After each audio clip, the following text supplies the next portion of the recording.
Hey everyone, Zane here, and today I'm going to show you how to fix Wi-Fi limited connection problem.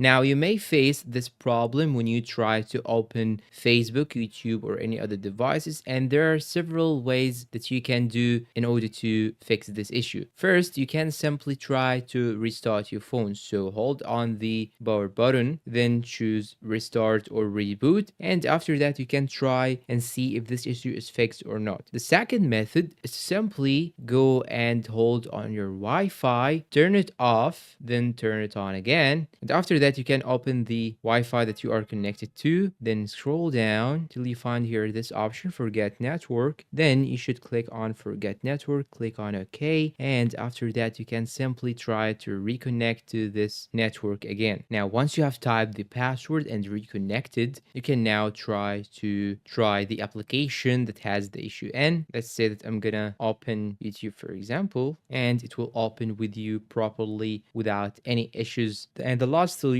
is to simply try to update the application itself or delete it, then reinstall it again if you have this problem in just one specific program.